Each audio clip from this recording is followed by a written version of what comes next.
Who doesn't like bulk book reviews?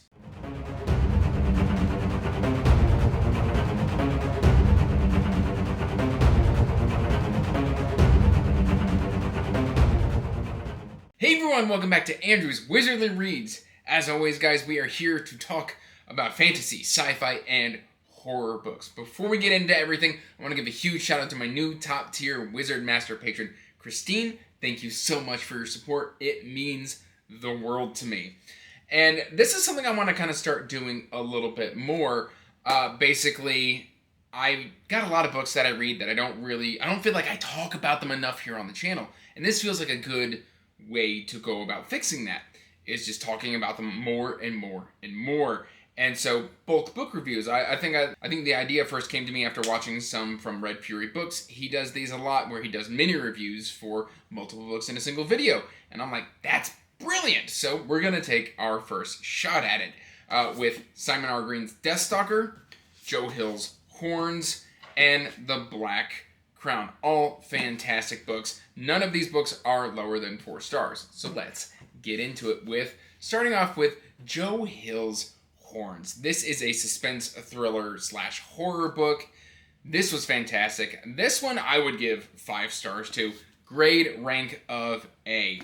Great pacing, great characterization, edge of your seat style of book. Essentially, we've got Ignatius Parrish, and we're kind of picking up the story with him 1 year after he has been accused of killing his girlfriend in a very brutal way with SA and then killing her.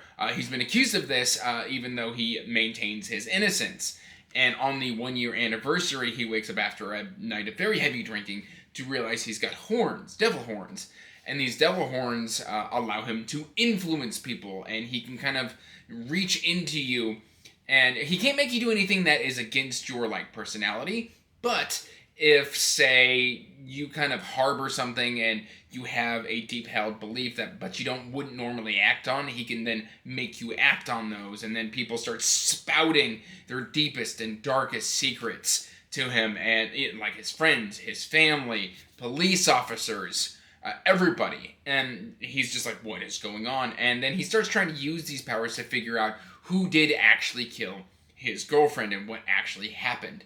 The book is set up with multiple timelines. We get timelines of him meeting Marin and forming groups, forming friends with his friend group and his brother and his best friend who saved him from drowning on one fateful day, to the meeting of Marin. And then there's a third timeline where it's just prior to the events of when she was killed, and we get everybody's point of view, and we truly get to know some truly terrible, terrible characters. But it's a gripping, fantastic story. I mean, I feel like I'm saying this is fantastic too many times, but it really is. I actually want to get a special edition of this. Unfortunately, scalpers make that very difficult. There's a PS Publishing one that's very, very expensive. There was a gift edition, artist gift edition through Suntop Press. That was like $85 on release. It's being scalped for over $300 now. There's one that was it's out of print now, which means it's sold out. That was done by Levidian Press. Maybe those will be slightly cheaper once those hit the market. But fingers crossed, this is definitely one I want to get a special edition of. Joe Hill is quickly becoming one of my favorite new authors that I am discovering. The only one that wasn't an absolute home run for me so far was Nosferatu, and even I would give that a B or a B+. On my rating scale, or just a 4 out of 5. It was really, really good stuff. And Horns did not disappoint. Fantastic. Next up, we've got Simon R. Green's Deathstalker, and this is just a delightful, delightful read. I'm going to try and explain it using TV shows, sci-fi references. Essentially, picture Star Trek The Next Generation, where people sit at consoles and they can shoot sparks in your face and you get thrown across the room and stuff like that. It's got that kind of sci-fi technology, but the laser guns can only shoot once every 2 minutes because they're crystal powered, and the crystals have to recharge and stuff. Just it's wild. But then picture Firefly, not the crew or the vibe, but the universe of Firefly, where you've got the higher ups and you've got the grinchier, darker side. The villains here just engage in debauchery, and they're cruel, and they treat people as subhuman. And then picture the motley crew of like Farscape, where you've got all of these characters that kind of come together, and that's kind of the vibe you're going to get with this. It's very entertaining. Immediate grade is going to be probably a B+, 4 out of 5. It was kind of pulpy. It was kind of predictable in the best sort of way. You know what you're going to get with this book. It's not going to do anything that's going to really surprise you, but what it is going to do is it is going to entertain you. We've got Owen Deathstalker here. We've got who's this fallen noble who's been unjustly accused of treason just because she felt like it. And they kind of are wanting him to do some stuff, and they're trying to shove him into revolution and sort of that. He goes on the run, and he's fighting for survival. He's kind of an anti-hero. In fact, we've got a lot of anti-heroes in here. We've got Valentine. Valentine is this very debauched sort of noble, but he's working with the underground, who wants to overthrow this corrupt rebellion. Fantastic stuff. I really, really enjoyed this book. Great audiobook, by the way, as well. I've already downloaded the second book. I'm thinking of picking up the rest of the series in this nice rock mass market paperback if I can get my hands on them. I just want to give a huge shout out to my patron Heidi, who suggested this series to me. It would have never been on my radar otherwise. Huge thank you to Heidi, because this was an absolute treat and a delight. Finally, we've got John A. Douglas's, the third and final book review. This is The Black Crown, and this is Age of Adventures 1, and this is John's debut. It's an indie fantasy, and it was really cool. Essentially, the prologue is the ending of a war where basically the orcs were at war with everybody else. The elves, the dwarves, the humans, you name it, they were at war with them.